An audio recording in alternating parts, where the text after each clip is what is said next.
Hey guys, this is Andre and you're watching the Arizona Breakdown.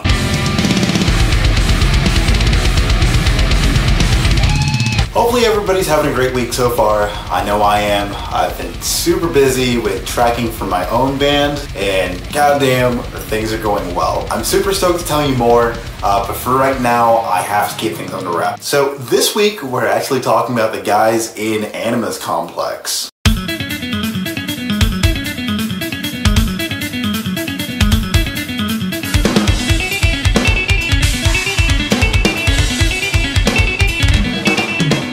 Animus Complex is a four-piece progressive metal band from Tempe, Arizona, consisting of members Jeremy Davis, Matt Turkington, Stephen Poff, and Michael Olson. If you enjoy riffs with some groove to them, then Animus Complex is the band for you. This employs some heavily technical instrumentality.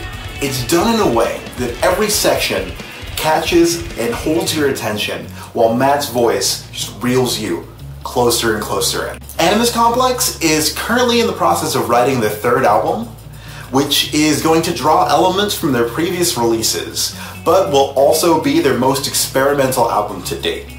To quote Matt, it's gonna get real weird. Let's talk about how talented these guys are.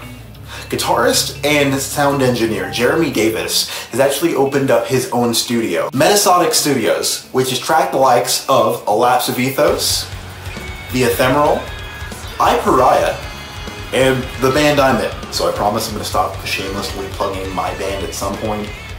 Well, actually, probably not, but that's just because I'm really excited to show you guys what we have coming so soon. Matt Turkington, vocalist, has been focusing on Animus's new release, but also has found time to do guest vocals for the California-based band Venusera and the German-based band Deliver the Galaxy. Stephen Poff, bassist, has actually been mixing things up and is the vocalist for the band I Pariah, and we're real stoked for their release, War Engine.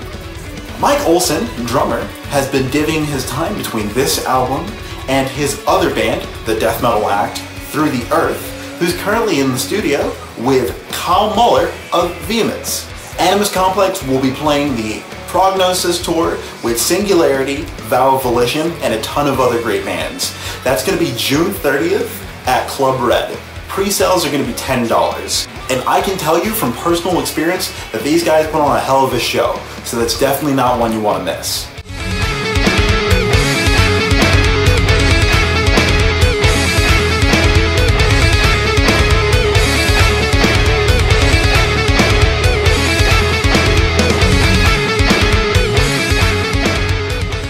So, Arizona Warped Tour. So to catch up, anyone who's out of the loop, each year Warped Tour runs a competition where they solicit local bands to get their fans to vote for them in a point system. And the winner of each state gets to play Warped Tour in the state that they're competing in. But the catch is, the points don't actually decide who wins. This can be a good and a bad thing, but it actually leads us to our current situation. There's quite a few people saying that this year's winner didn't deserve to win because they didn't put in the same amount of effort as all of the other bands competing. But here's the thing, it's not really a competition. You enter, you advertise Warped Tour, and they pick who wins. They get to pick who plays. I understand that a lot of people are frustrated and a lot of people are upset.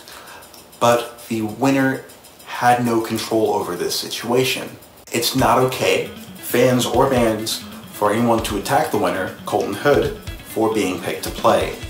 In fact, this is the reason why I'm personally not okay with bands competing in Battle of the Bands formats. I'm always against competitions that put local bands at each other's throats for an opportunity to play. We are all trying to make it to the national level.